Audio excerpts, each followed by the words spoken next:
Ya, baik, assalamualaikum warahmatullahi wabarakatuh dan salam sejahtera untuk kita semua. Topik kita kali ini itu berbicara mengenai laporan laba rugi, ya, dan informasi yang berhubungan dengan itu. Oke, baik. Ketika kita berbicara mengenai laporan laba rugi, ya, seperti yang sudah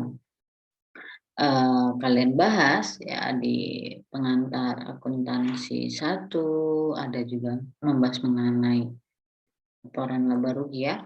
Nah, lalu di pengantar akuntansi 2 juga ya.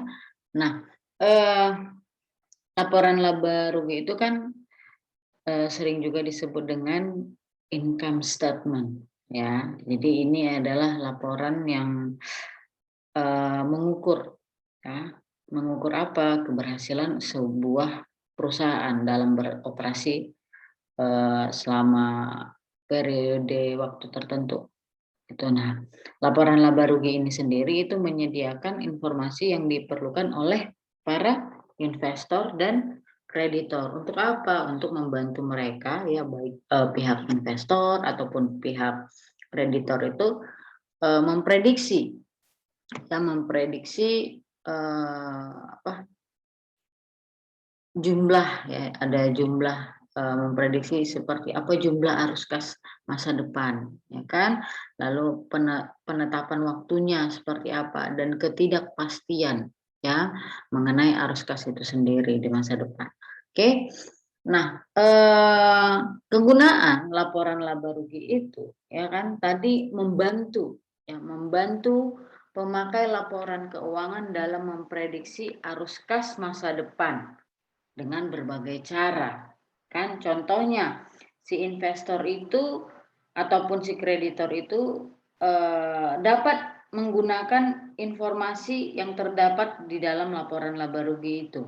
Untuk apa? Yang pertama, mengevaluasi kinerja masa lalu perusahaan. Ya, mengevaluasi kinerja masa lalu perusahaan.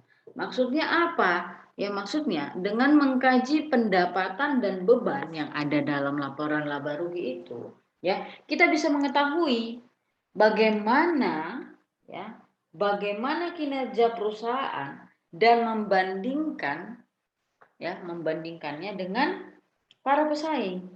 Ya, itu maksudnya mengevaluasi kinerja masa lalu perusahaan. Lalu yang kedua, memberi dasar untuk memprediksi kinerja masa depan. Ya, informasi mengenai kinerja masa lalu ya sebuah perusahaan itu dapat kita gunakan untuk menentukan sebuah kecenderungan yang mana itu memang penting, ya kan? Nah, dan itu menyediakan informasi tentang kinerja di masa depan, ya. Nah, lalu yang ketiga, membantu menilai risiko atau ketidakpastian pencapaian arus kas masa depan, ya. Di dalam laporan laba rugi itu juga memperlihatkan hubungan di antara komponen-komponen yang satu dengan yang lain, gitu. Dan itu dapat dari situ kita dapat menggunakannya untuk apa? Menilai risiko kegagalan perusahaan dalam meraih tingkat arus kas di masa depan. Nah, singkatnya, informasi yang terdapat di dalam laporan laba rugi itu, ya itu kan mengenai pendapatan, mengenai apa? Beban, keuntungan, ya, kerugian seperti apa gitu ya. Itu membantu para pemakai laporan itu di dalam mengevaluasi kinerja masa lalu. Dan nantinya akan memberikan masukan tentang pencapaian tingkat arus kas di masa depan. Ya, oke. Tadi kita sudah berbicara mengenai kegunaan, ya. Lalu di sini kita berbicara mengenai keterbatasan. Ada juga beberapa keterbatasan yang terdapat di dalam laporan laba rugi, ya. Karena apa ya? Laporan laba rugi itu ya yang berisikan laba bersih itu kan merupakan suatu estimasi ya yang mencerminkan sejumlah asumsi.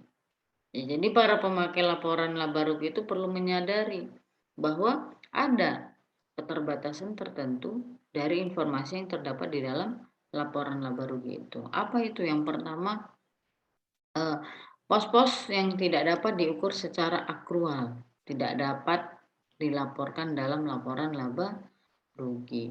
Nah, praktek yang terjadi saat ini itu melarang pengakuan pos-pos tertentu ketika menentukan sebuah laba, kan?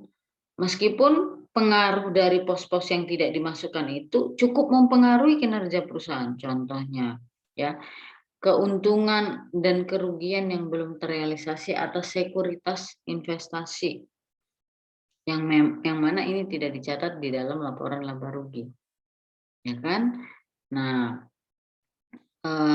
di sini dikatakan contohnya seperti Microsoft yang mengalami kenaikan nilai akibat pengakuan citra ataupun merek, ya. Lalu perbaikan jasa pelanggan dan perbaikan kualitas produk. Nah, ini kan tidak dilaporkan, ya, tidak dilaporkan di dalam laporan laba rugi. Lalu yang kedua, keterbatasan yang kedua, angka-angka laba dipengaruhi oleh metode akuntansi yang digunakan. Sebagai contoh, mungkin sebuah perusahaan itu memilih untuk di dalam penyusutan aktiva, ya, memilih menyusutkan aktiva pabriknya itu atas dasar dipercepat. Ya. Nah, sementara perusahaan lainnya memilih itu penyusutan garis lurus, gitu ya. Nah, ini kan berbeda nih, ya. Dengan kalau kita asumsikan bahwa semua faktor lain itu adalah sama, maka laba dari perusahaan A ataupun B itu pasti berbeda, ya, pasti berbeda ketika sebuah perusahaan memilih metode penyusutan yang berbeda, gitu ya. Tidak bisa kita harus bilang bahwa semua perusahaan harus menggunakan metode penyusutan aktivitas A, nggak boleh. Kan, jadi tergantung perusahaannya mau menggunakan apa. Lalu keterbatasan yang ketiga itu pengukuran laba yang melibatkan pertimbangan, ya. Ini kita katakan bahwa contohnya sebuah perusahaan yang mungkin mengestimasi umur manfaat suatu aktivitas itu selama 20 tahun, ya. Sementara perusahaan lain itu 15 tahun. Jenis aktivanya sama, ya kan? Dengan demikian juga, ya, sejumlah perusahaan mungkin membuat estimasi yang terlalu optimis untuk biaya garansi masa depan dan penghapusan piutang tak tertagih, ya, sehingga nanti apa efek dari ini, ya, menciptakan beban yang lebih rendah ataupun laba yang lebih tinggi, ya, ketika mengestimasi sebuah umur aktiva. Lalu ketika terlalu optimis di dalam menentukan biaya garansi di dalam penghapusan piutang tak tertagih. Ya, jadi nanti efeknya apa? Bisa menjadi beban lebih rendah, ya kan? Karena optimis nih, semua piutang tertagih. Nah, jadi menyebabkan laba lebih tinggi. Sementara faktanya tidak seperti itu, kan begitu ya. Oke, nah singkatnya beberapa keterbatasan dari laporan laba rugi itu akan mengurangi manfaat dari laporan itu sendiri. Yang mana laporan itu untuk meramalkan jumlah tadi ya, penempatan waktu dan ketidakpastian arus kas di masa depan. Oke, baik. Lalu kita berbicara mengenai kualitas laba, ya. Perusahaan pasti memiliki dorongan untuk mengelola laba, ya, mengelola laba guna memenuhi target laba atau membuat laba terlihat kurang beresiko, ya kan? Nah, untuk memenuhi target laba, ya, perusahaan bisa mengabaikan praktek-praktek bisnis yang baik. Ya, akibatnya apa? Kualitas laba, kualitas pelaporan keuangan itu menjadi apa? Menjadi nggak baik juga, menjadi menurun kualitasnya. Ya, ada di situ yang namanya pengelolaan laba. Ya, atau kita sering mendengarnya itu earnings management. Ya. Pengelolaan laba ini ya sering banget didefinisikan sebagai sebuah perencanaan, ya, perencanaan waktu pendapatan, ya, perencanaan waktu beban, keuntungan, kerugian, untuk apa? Mengurangi gejolak laba tadi, agar membuat laba terlihat tidak terlalu beresiko, ya kan? Nah, dalam beberapa kasus pengelolaan laba digunakan untuk menaikkan laba tahun berjalan sehingga nantinya menurunkan laba tahun-tahun berikutnya, ya kan? Ada juga pengelolaan laba itu digunakan untuk menurunkan laba tahun berjalan dalam rangka nanti biar bisa menaikkan laba di masa depan, ya. Nah, yang pasti pengelolaan laba seperti ini ya akan menimbulkan dampak negatif terhadap kualitas laba, jelas, ya. Jika nanti itu mendistorsi yang namanya informasi yang terdapat di dalam laporan laba rugi itu sendiri, ya, sehingga nanti mengurangi manfaatnya, ya, mengurangi manfaat dari laporan laba rugi itu sendiri. Ya, yang mana sebenarnya laporan laba rugi ini tujuannya untuk peramalan laba, ya, peramalan arus kas di masa depan, ya. Nah, pasar itu didasarkan atas rasa saling percaya, ya. Dan dengan demikian ikatan pemegang saham dan perusahaan haruslah kuat, ya. Jika investor atau pihak lain itu tidak percaya pada angka-angka yang dilaporkan di dalam laporan keuangan, maka pasar modal itu akan rusak, ya. Jadi pengelolaan laba itu pasti menimbulkan dampak negatif, ya. Dampak negatif terhadap apa informasi yang ada di dalam laporan itu, sehingga akan mempengaruhi para pemakai, gitu. Oke, baik. Lalu kita masuk mengenai unsur-unsur laporan laba rugi, ya, unsur-unsur laporan laba rugi, ya. Laba bersih itu berasal dari transaksi pendapatan, beban, keuntungan, dan kerugian, ya. Lalu transaksi-transaksi ini didasarkan di dalam laporan laba rugi. Nah, metode yang seperti itu ya dikenal dengan pendekatan transaksi, ya. Pendekatan transaksi, transaction approach. Karena apa? Karena berfokus pada aktivitas yang berhubungan dengan laba yang terjadi selama periode akuntansi. Ya, itu. Definisi yang lebih formal untuk pos-pos yang berhubungan dengan laba itu dikenal sebagai unsur-unsur utama di dalam laporan laba rugi. Ya, apa-apa saja itu unsurnya? Yang pertama, pendapatan. Ya, ini adalah arus masuk aktiva atau peningkatan lainnya di dalam aktiva entitas, ya, atau pelunasan kewajiban selama suatu periode yang ditimbulkan oleh pengiriman, ya, atau produksi barang, penyediaan jasa atau aktivitas lainnya yang merupakan bagian dari operasi utama, ya, atau operasi sentral sebuah perusahaan. Itu pendapatan, ya.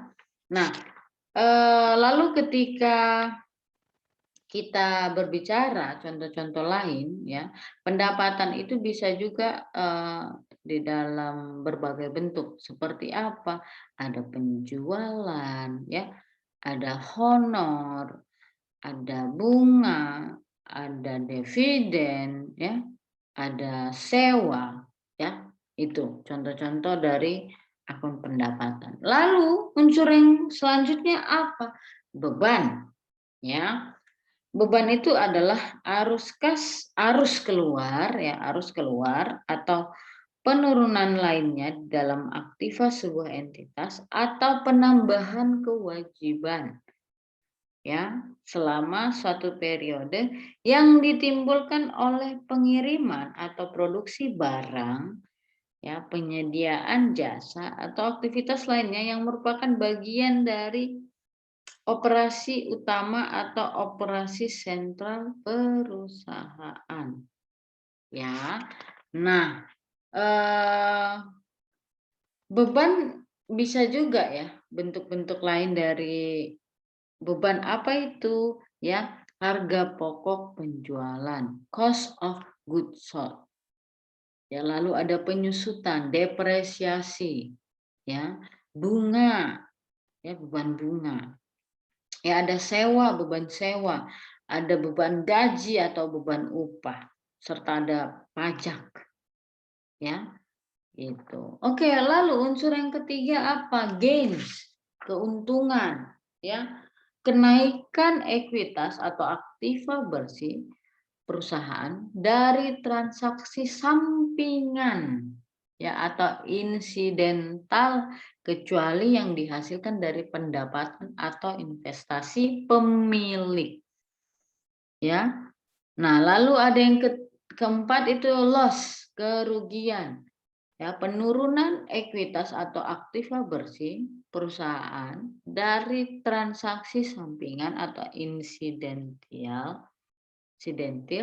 ya kecuali yang berasal dari beban atau distribusi kepada pemilik ya. Kerugian maupun keuntungan ini ya bisa berasal dari banyak kejadian ya seperti apa? Penjualan investasi ya, penjualan aktiva pabrik, lalu apa pelunasan kewajiban ya, penghapusan aktiva akibat usangnya aktiva itu ya, bisa juga penghapusan aktiva akibat bencana alam, penghapusan aktiva akibat pencurian ya, itu contoh-contoh lain ya. Pentingnya ya, pentingnya pelaporan unsur-unsur dari unsur-unsur laporan laba rugi ini tidak bisa diremehkan ya. Bagi sebagian pengambil keputusan, bagian dari laporan keuangan ini seringkali lebih berguna ya, lebih berguna dari laporan keuangan secara keseluruhan. Ya, seperti yang Ibu sudah katakan bahwa investor dan kreditor itu berkepentingan terhadap meramalkan yang namanya arus kas di masa depan. Ya. Penetapan waktu dan ketidakpastian arus kas ya di masa depan ya. Nah, jadi karena unsur-unsur laporan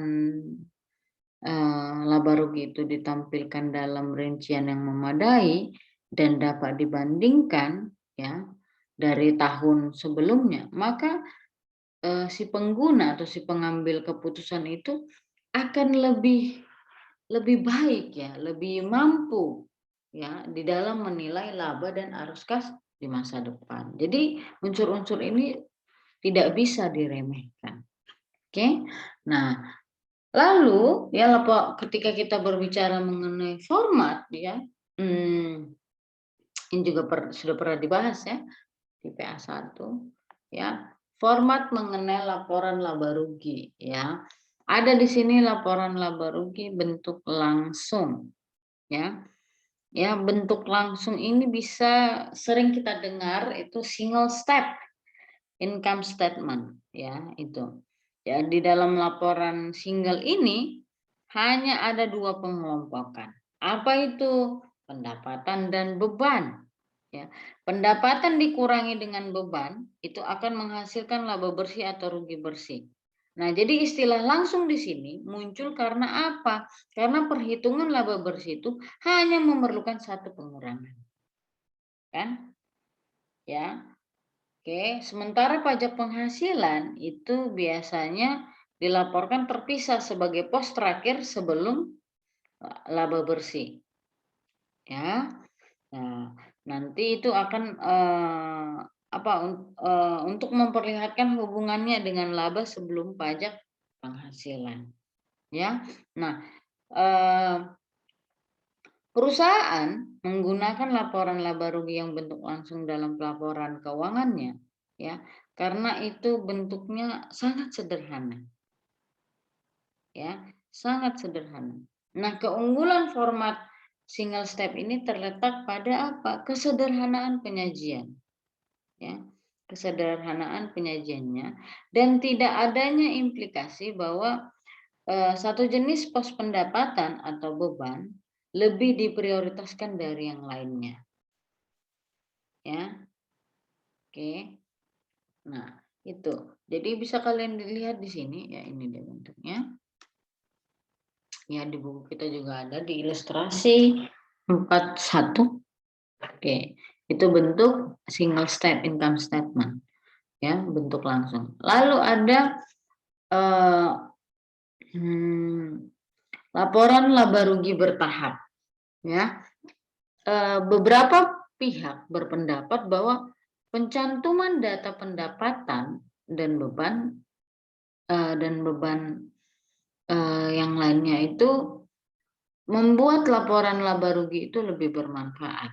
Dalam artian ketika kita mencantumkan data pendapatan, beban yang penting, yang lainnya di luar itu kalau kita tampilkan jauh lebih bermanfaat katanya. Ya, ada beberapa pihak yang berpendapat. Nah, klasifikasi lanjutan itu meliputi yang pertama itu pemisahan antara aktivitas operasi dan non operasi perusahaan.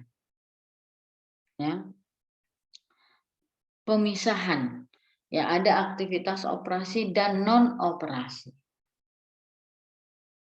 Begitu ya. Nah, contohnya perusahaan biasanya menyajikan angka laba dari operasi dan kemudian bagian-bagian yang berjudul pendapatan dan keuntungan lainnya ataupun beban dan kerugian lainnya, ya ini dibuat terpisah begitu ya. Nah, oke. Itu yang pertama. Lalu yang kedua, klasifikasi beban menurut fungsi. Seperti apa? Barang dagangan ya, atau manufaktur ya. Kalau di manufaktur tuh harga pokok penjualan ya, beban administrasi dan umum begitu ya. Itu jadi klasifikasi beban menurut fungsinya. Nah, laporan laba rugi bertahap ini biasa kita sebut ya, kita dengar multi step ya. Ini digunakan untuk mengakui hubungan tambahan yang barusan Ibu bilang tadi. Ya. Laporan ini memisahkan transaksi operasi dan transaksi non operasi. Ya, serta nanti akan membandingkan biaya ataupun beban dengan pendapatan yang berhubungan. Ya. Oke, nah kalau kita lihat nanti itu seperti ini nih. Jadi ada pemisahan antara bagian operasi dan non operasi. Oke.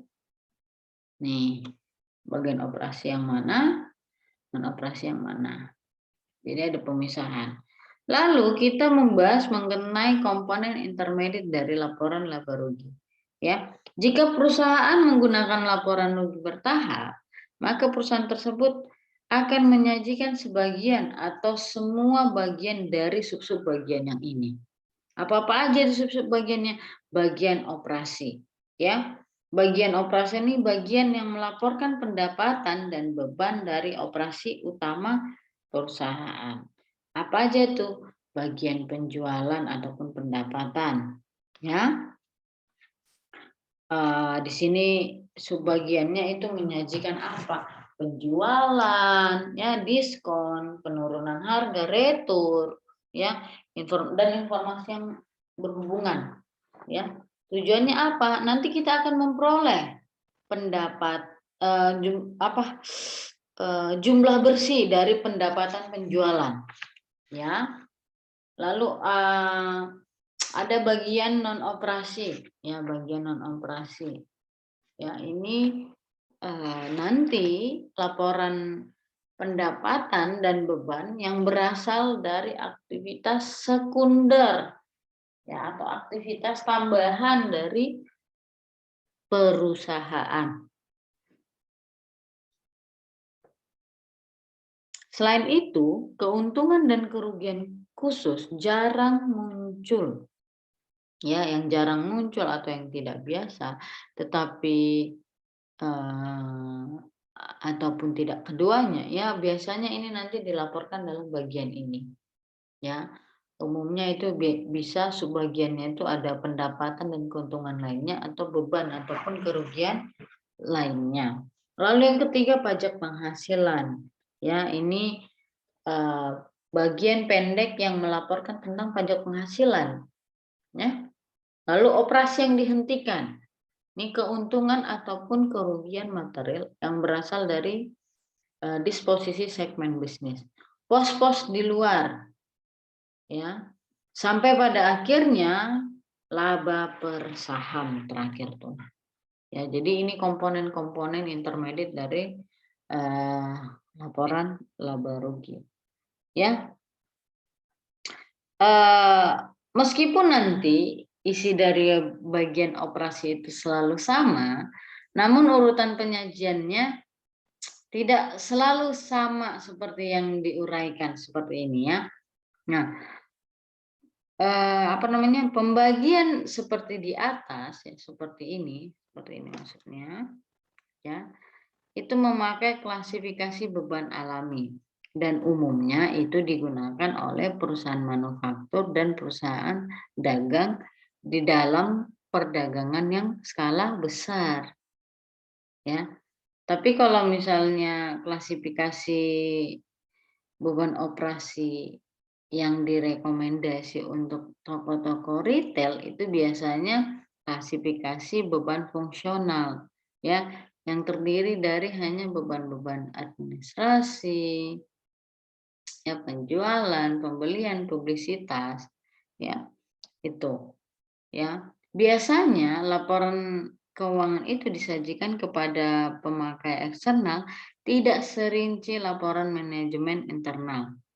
Ya, laporan internal itu cenderung memiliki banyak kategori beban. Biasanya itu dikelompokkan berdasarkan divisi, ya kan? Nah, tiap-tiap divisi. Ya. Rincian yang seperti ini nanti memungkinkan manajemen puncak untuk menilai bagaimana kinerja para stafnya. Ya. Nah, oke. Nah, lalu, ya, ini ada kita lihat ilustrasi, ya, ilustrasi beginilah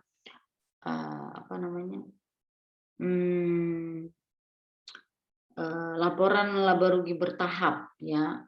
Ini laporan laba rugi si Dennis, ya, Dennis Company. Ya, nanti kalian bisa lihat, ya, bahwa di dalam ini ilustrasi ini, ya, laporan ini mencakup pos 1, 2, 3, dan 6, ya. Yang barusan Ibu bilang tadi 1, 2, 3, dan 6, ya. Kalian perhatikan bahwa ketika menghitung laba bersih ada 3 subtotal yang disajikan di dalam laporan ini. Ya. Apa itu? Pendapatan penjualan bersih. Ya, lalu yang kedua apa? Laba kotor. Ya, laba kotor atas penjualan. Oke. Lalu yang terakhir laba operasi. Ya, laba operasi. Maka dapatlah dia itu laba bersih. Laba bersih saja, ya, sebelum pajak. Ya, jadi ada 3 sub bagian. Oke. Nah, Ini contohnya ya. Oke, lalu kita masuk ke dalam laporan laba rugi ringkas. Nah, dalam beberapa kasus ya tidak mungkin untuk menyajikan semuanya itu secara rinci, baik beban begitu ya, ataupun yang lainnya ya. Masalah hal yang seperti ini ya dapat dipecahkan dengan apa? Dengan hanya mencantumkan total kelompok beban, gitu contohnya ya. Total kelompok beban di dalam laporan laba rugi itu. Ya, jadi lalu kita juga bisa memecahkan masalah yang seperti itu tadi dengan cara menyusun schedule beban tambahan untuk mendukung total-total tersebut. Jadi dengan format ini, laporan laba rugi itu sendiri dapat dikurangi menjadi beberapa baris dalam satu lembar saja. Nah, karena alasan ini, para pemakai yang ingin mempelajari semua data yang dilaporkan tentang operasi harus memperhatikan schedule pendukung itu. Ya, contoh laporan laba rugi ringkas itu bisa kita lihat dalam ini laporan laba rugi yang di ilustrasi 4.3. Jadi ini sudah dikelompokkan totalnya itu ya, dikelompokkan. Ya, dan itu biasanya ada catatannya nih kayak gini. Lihat catatan seperti itu. Ya, ini schedule pendukung lah untuk nanti dia ada terpisah gitu catatan sekian gitu. Ya, catatan D beban penjualan itu apa saja, kenapa gitu ya.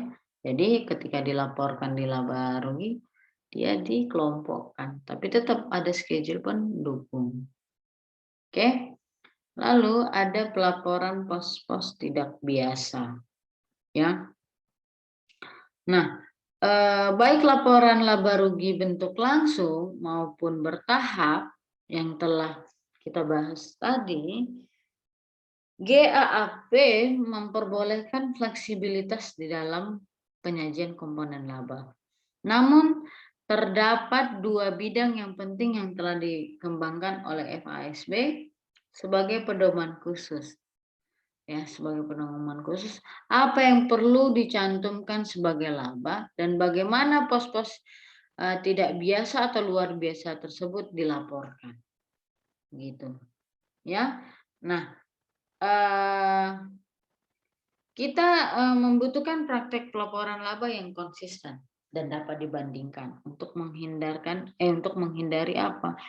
Informasi promosional yang dilaporkan oleh perusahaan. Jadi sangat penting mengembangkan kerangka kerja untuk melaporkan pos-pos yang tidak biasa guna memastikan bahwa informasi laba yang dihasilkan itu dapat diandalkan. Ya, nah ini adalah ilustrasi 45 ini adalah jumlah pos-pos tidak biasa yang dilaporkan dalam tahun belakangan. Ya, ada pada 600 perusahaan besar. Ya, ini di New York. Ya, di situ ada pos-pos luar biasa, ya. Operasi yang dihentikan, lalu keuntungan dan kerugian yang tidak biasa, serta perubahan prinsip akuntansi. Ya, nah banyak pemakai mendukung pendekatan kinerja operasi berjalan ya di dalam pelaporan laba. Ya, analisis ini berpendapat bahwa ukuran laba yang paling berguna hanya akan mencerminkan unsur pendapatan dan beban yang biasa serta berulang. Nah, pos-pos tidak biasa tidak akan mencerminkan kemampuan perusahaan untuk menghasilkan laba di masa depan. Ya. Penentuan pos-pos mana yang merupakan pos operasi dan pos mana yang tidak biasa itu memerlukan pertimbangan, ya, dan bisa menimbulkan perbedaan di dalam perlakuan atas pos-pos yang tidak biasa ini, serta kemungkinan memanipulasi ukuran laba. Lalu apa yang harus dilakukan untuk mengatasi hal seperti ini, gitu ya? Nah, profesi akuntansi itu telah mengadopsi konsep ya yang mencakup atau semua yang dimodifikasi dan mewajibkan aplikasi pendekatan ini di dalam praktek pelaporan. Ya, pendekatan ini menunjukkan bahwa perusahaan mencatat hampir semua pos, termasuk pos-pos yang tidak biasa, sebagai bagian dari laba bersih. Selain itu, perusahaan juga diharuskan menampilkan pos-pos tidak biasa dalam laporan keuangan sehingga para pemakai dapat menentukan lebih baik ya kemampuan menghasilkan laba jangka panjang dari perusahaan yang bersangkutan. Ya, jadi mencatat ya, jadi harus dicatat ya hampir semua pos, termasuk pos yang tidak biasa. Ya, nah pos-pos tidak biasa itu terbagi di dalam 6 kategori, ya, 6 kategori umum. Ini akan kita bahas. Yang pertama operasi yang dihentikan, lalu yang kedua ada pos-pos luar biasa, lalu yang ketiga ada keuntungan dan kerugian tidak biasa, lalu yang keempat perubahan prinsip akuntansi, lalu yang kelima perubahan estimasi, dan yang keenam terakhir itu koreksi kesalahan. Oke, baik, kita bahas satu persatu. Yang pertama itu adalah ini tadi ya, operasi yang dihentikan, ya. Salah satu jenis paling umum dari pos-pos yang tidak biasa ini adalah operasi yang dihentikan. Operasi yang dihentikan ini terjadi apabila dua hal ini terjadi. Apa itu? Yang pertama, perusahaan mengeliminasi hasil operasi dan arus kas komponen dari operasi yang sedang berjalan. Itu. Lalu yang kedua, ketika terjadi tidak ada lagi aktivitas yang dilakukan komponen itu setelah transaksi pelepasan, ya. Dan perlu diketahui bahwa ya perusahaan melaporkan operasi yang dihentikan ini ya dalam kategori laporan laba rugi yang terpisah untuk keuntungan atau kerugian dari pelepasan komponen bisnis. Ya, selain itu hasil operasi dari suatu komponen yang telah dilepaskan juga harus dilaporkan terpisah dari operasi berlanjut. Ya. Pengaruh dari operasi yang dihentikan diperlihatkan setelah pajak sebagai kategori terpisah, yaitu setelah operasi berlanjut tetapi sebelum pos-pos luar biasa. Ya, contohnya ini. Ya, di sini. Nih, contoh. Ya. Nah, di situ ada dilihat ya kerugiannya berapa kan begitu ya setelah pajak ya, terus dijual setelah pajak kerugiannya berapa ya kan. Berbeda ini tapi intinya sama ya, jadi dia memiliki laba ya 55 juta US dollar. Selama itu ada yang dilepaskan si perusahaan, satu divisi restoran, karena mungkin satu hal mungkin ya alasannya. Ya, jadi dilepaskan dengan rugi sebelum pajak itu 270. Nah, setelah sebelum pelepasan divisi itu beroperasi dengan rugi 450, ya. Nah, asumsikan pajaknya itu 30%.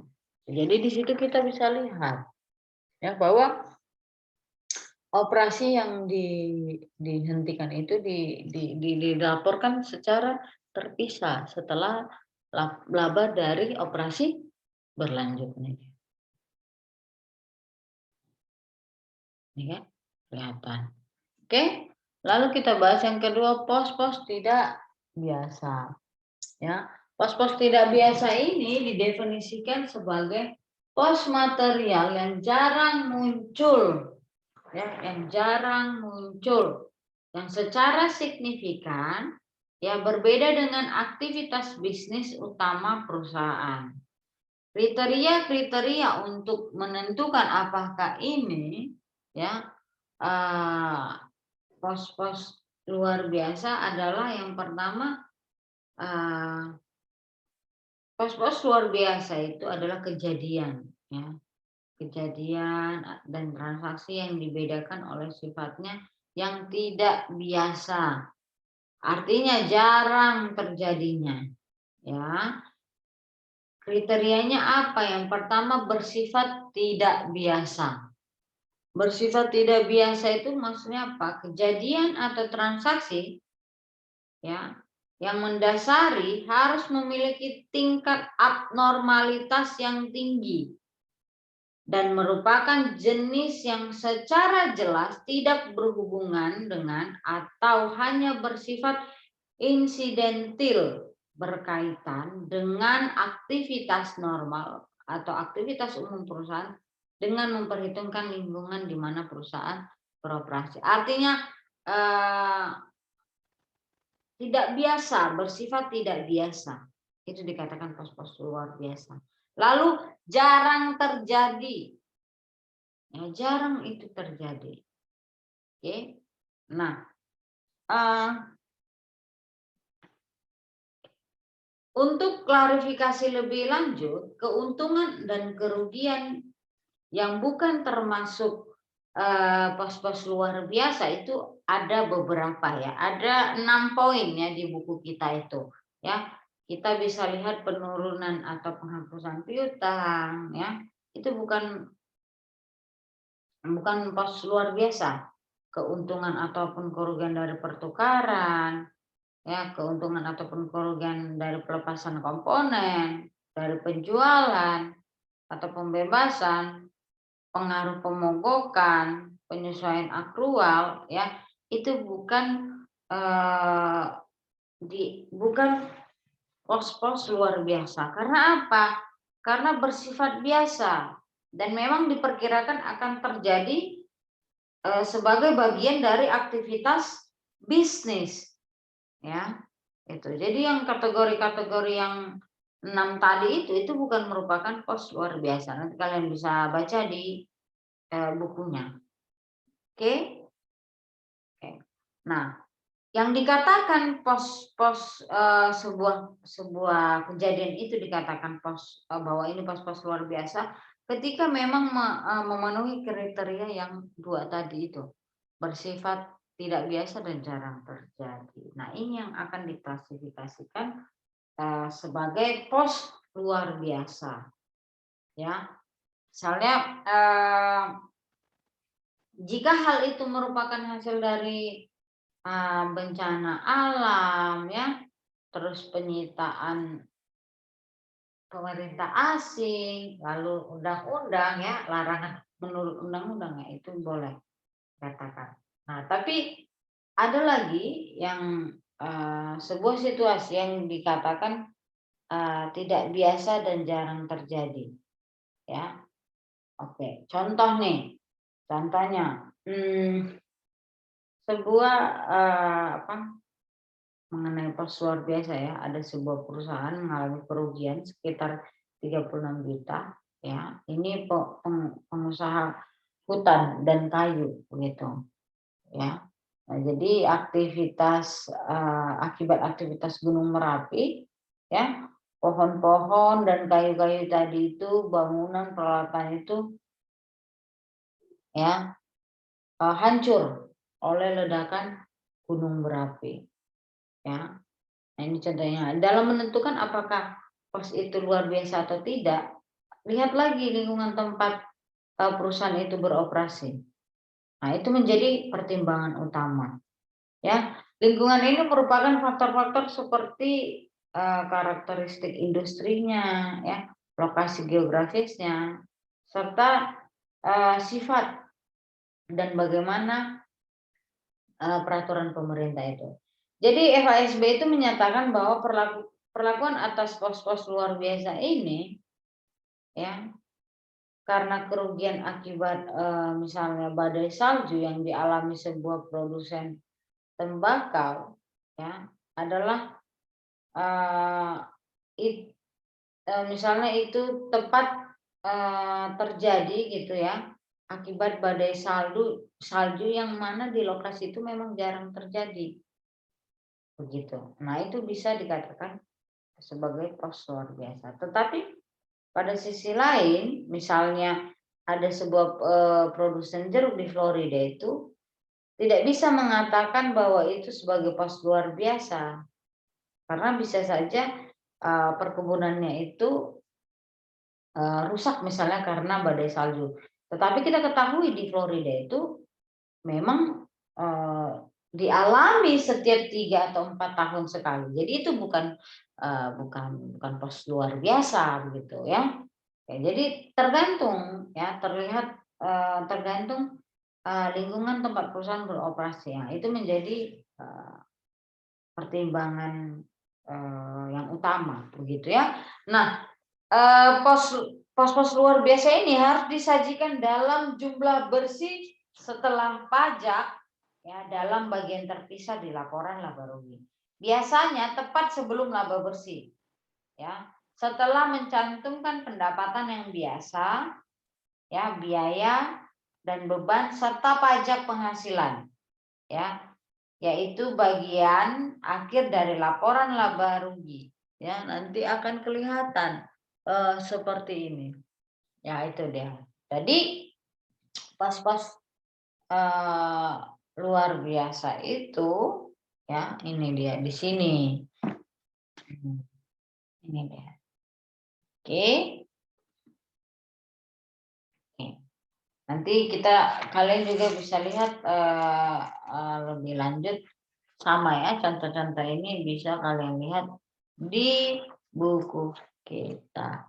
Oke, lanjut, keuntungan dan kerugian tidak biasa, ya. Karena kriteria yang cukup ketat dari pos-pos luar biasa, maka para pemakai laporan keuangan harus memperhatikan secara seksama pos-pos laporan keuangan yang tidak biasa atau jarang terjadi, tetapi tidak keduanya. Ya. Setelah diindikasi sebelumnya, pos-pos seperti penghapusan persediaan serta keuntungan dan lain-lain yang tadi yang di luar pos-pos luar biasa itu. Jadi pos-pos ini ada kalanya disajikan bersama dengan pendapatan dan beban normal yang berulang. Jika jumlahnya tidak material, maka pos-pos ini digabung dengan pos-pos lainnya di dalam laporan laba rugi. Jika jumlahnya material, nah ini lihat. Ya, jika jumlahnya material, maka pos-pos ini harus diungkapkan secara terpisah. Tetapi disajikan di atas laba atau rugi sebelum pos luar biasa, ya. Contohnya nanti bisa kalian lihat di ilustrasi 4.9. Ya, 4.9 itu di situ ada PepsiCo. Ya. Nah, perusahaan itu cenderung melaporkan pos-pos tidak biasa dalam bagian terpisah, ya, tepat di atas laba dari operasi sebelum pajak penghasilan dan pos luar biasa. Ya, khususnya jika terdapat lebih dari satu pos yang tidak biasa. Oke, nanti kalian bisa lihat di situ contoh dari penyajian dari keuntungan dan kerugian yang tidak biasa ini, ya, pos-pos kerugian dan keuntungan, ya, dari yang tidak biasa. Jadi dia disajikan jika material terpisah, harus terpisah di atas laba atau rugi sebelum pos luar biasa. Gitu ya. Lalu yang keempat ada perubahan prinsip akuntansi. Ya, perubahan prinsip akuntansi ini sering banget terjadi dalam praktek. Karena kejadian atau kondisi penting pada tanggal laporan itu mungkin masih diperdebatkan atau sifatnya belum pasti. Karena itu salah satu jenis perubahan akuntansi terjadi ketika prinsip akuntansi yang digunakan oleh perusahaan itu berbeda dengan yang digunakan sebelumnya. Ya, contoh ketika menggunakan FIFO, dari FIFO ke biaya rata-rata, ya, atau perubahan dalam kontrak konstruksi, ya, dari metode persentase menjadi metode selesainya kontrak. Nah, begitu ya. Nah, sebuah perusahaan mengakui perubahan prinsip akuntansi dengan melakukan penyesuaian retrospektif terhadap laporan keuangan, ya. Nah, penyesuaian tersebut membuat laporan keuangan tahun lalu konsisten dengan prinsip yang baru diadopsi. Itu. Perusahaan mencatat pengaruh kumulatif dari perubahan periode, lalu sebagai penyesuaian terhadap laba ditahan pada awal tahun yang disajikan. Ya, kita lihat.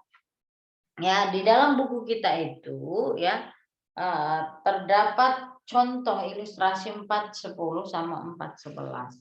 Ya, di dalam 410 itu, ya, kita melihat sebuah perusahaan itu memutuskan mengubah metode penetapan harga persediaan itu dari FIFO ke rata-rata tertimbang, ya. Nah, laba sebelum pajak dengan menggunakan metode rata-rata tertimbang itu sebesar 30.000, kan?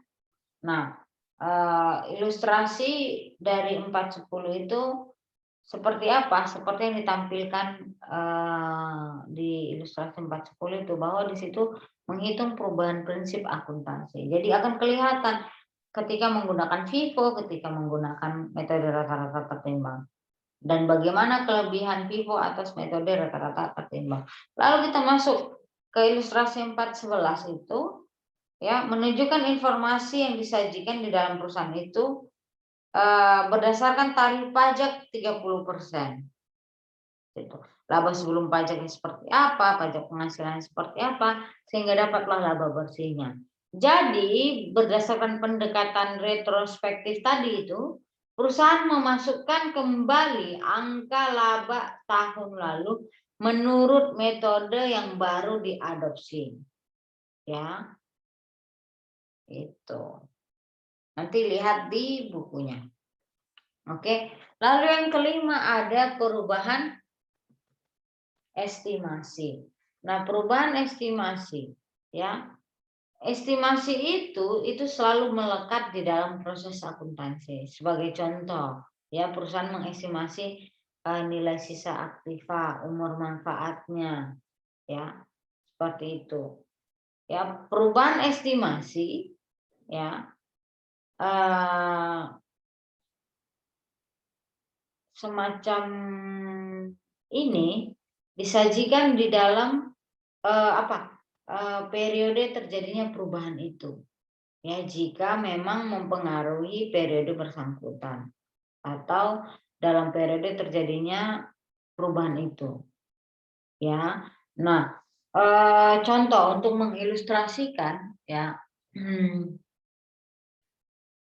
mengilustrasikan perubahan estimasi yang hanya mempengaruhi periode perubahan. Nah, ini dikatakan diasumsikan bahwa ada sebuah perusahaan ya secara konsisten itu telah mengestimasi bahwa piutang tak tertagih itu 1% dari penjualan kredit. Ya.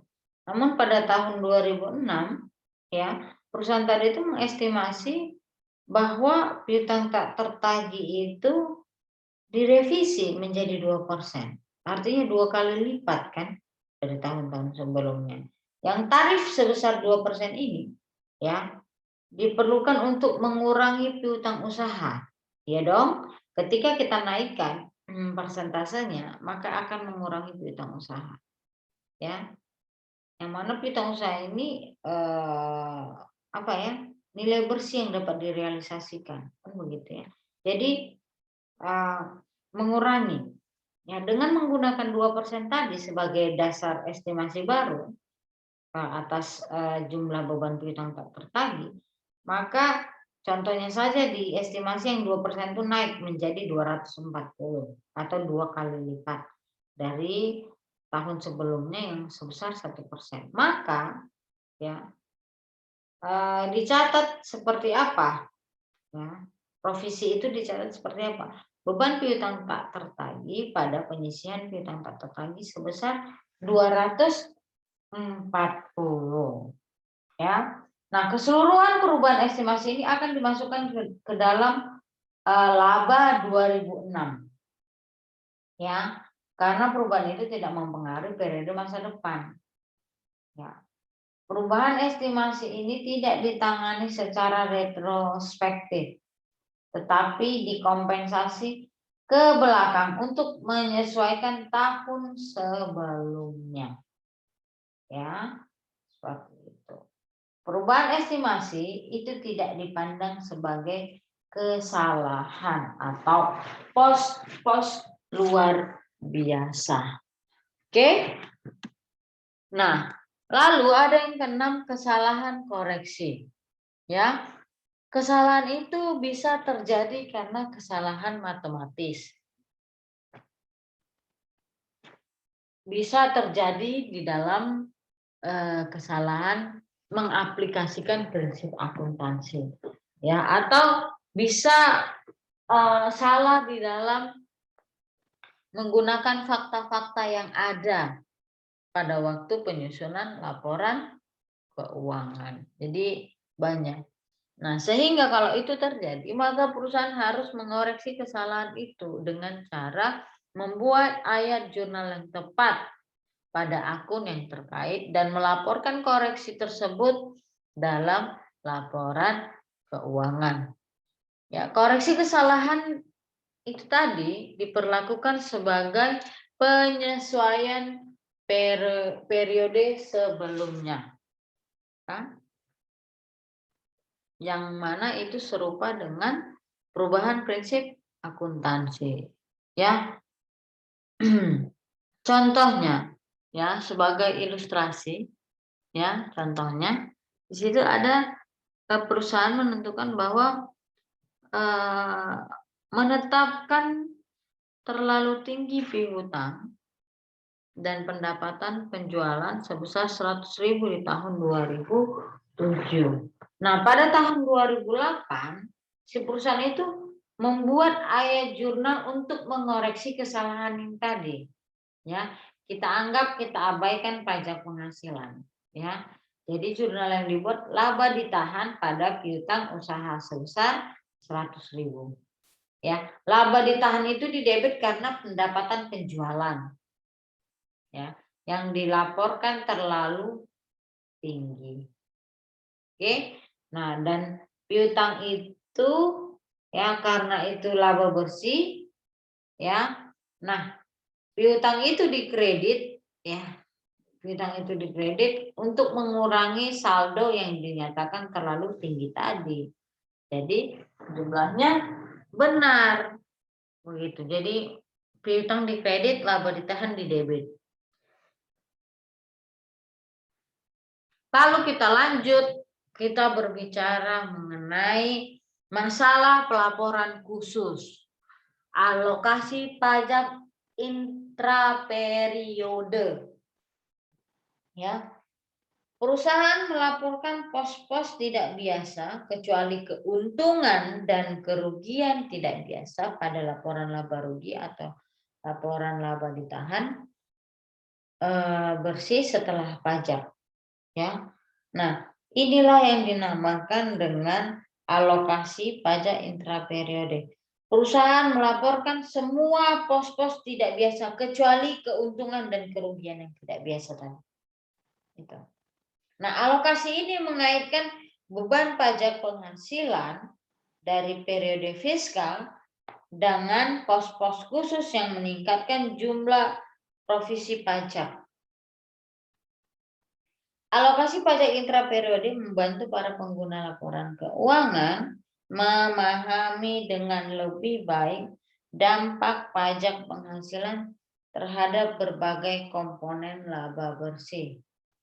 Ya, sebagai contoh, para pembaca laporan keuangan akan memahami seberapa besar beban pajak penghasilan yang berkaitan dengan laba operasi berlanjut dan seberapa besar yang berkaitan dengan transaksi serta kejadian tidak biasa tertentu. Ya. Pendekatan ini akan membantu para pemakai memprediksi dengan lebih baik jumlah waktu dan ketidakpastian arus kas di masa depan. Selain itu, alokasi pajak intraperiode juga mencegah para pembaca laporan menggunakan ukuran kinerja sebelum pajak ketika mengevaluasi hasil keuangan. Dan karenanya mengakui bahwa beban pajak penghasilan adalah biaya real. Ya.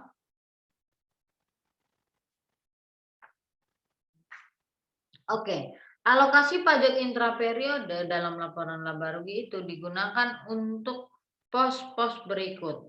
Yang pertama, laba dari operasi berlanjut, dan yang kedua, operasi yang dihentikan, dan yang ketiga, pos-pos luar biasa. Ya, tadi kan dikatakan bahwa perusahaan melaporkan pos-pos yang tidak biasa, ya kan, kecuali keuntungan dan kerugian tidak biasa. Pokoknya itu alokasi pajak intraperiode itu pokoknya semua dilaporkan kecuali yang satu itu. Itu maksudnya ya.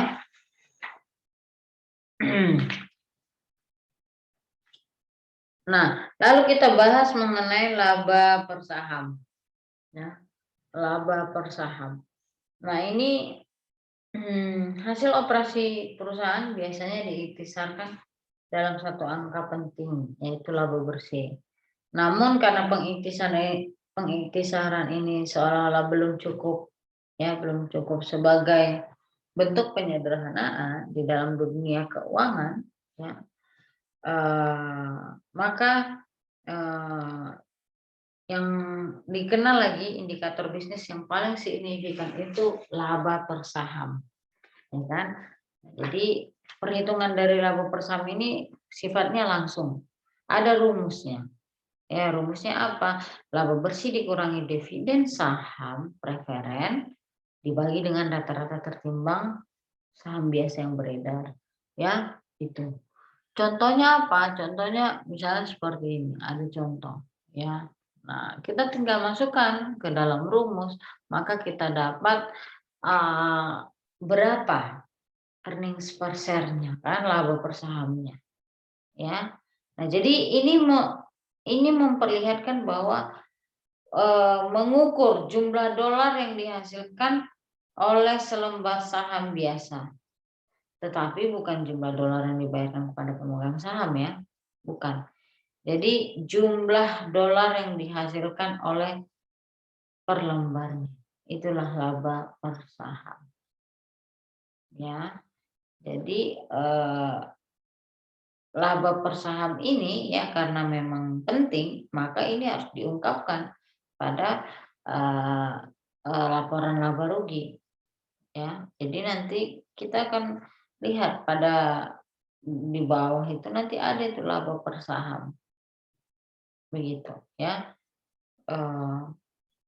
Sebuah perusahaan yang melaporkan operasi yang dihentikan atau kos luar biasa harus melaporkan angka laba per saham untuk pos-pos tersebut, baik eh, baik dalam bagian muka laporan laba rugi ataupun dalam catatan atas laporan keuangan. Ya, contohnya itu nanti kita bisa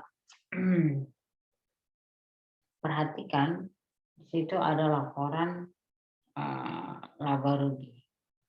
Ya, laporan laba rugi di situ di ilustrasi 417 ya. Ya, 417 itu bisa kalian lihat bahwa banyak korporasi itu memiliki struktur modal yang sederhana yang hanya terdiri dari saham biasa. Nah, bagi perusahaan semacam ini penyajian laba per saham itu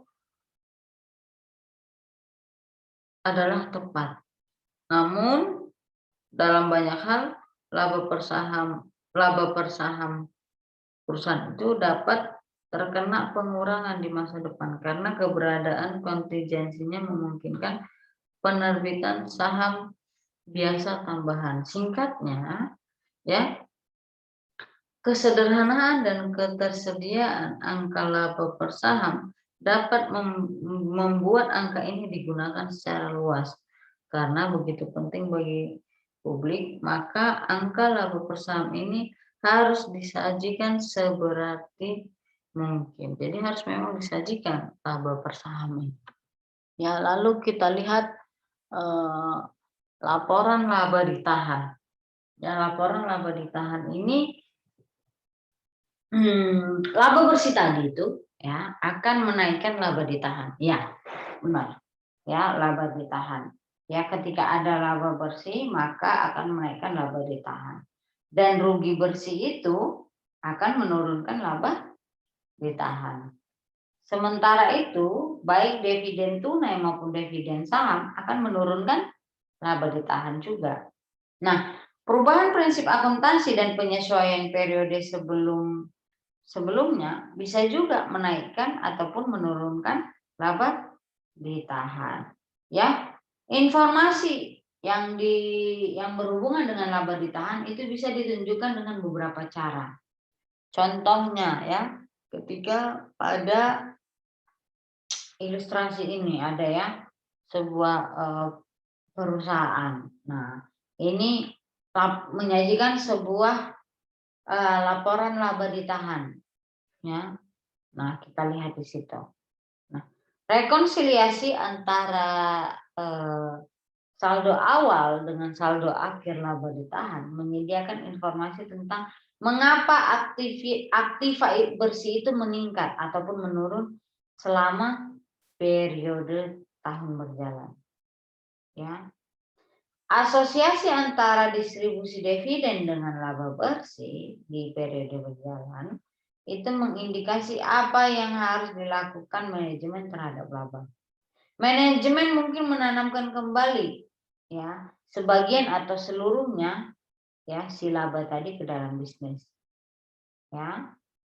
Atau mendistribusikan semua laba berjalan atau mendistribusikan laba berjalan ditambah dengan akumulasi laba dari tahun sebelumnya.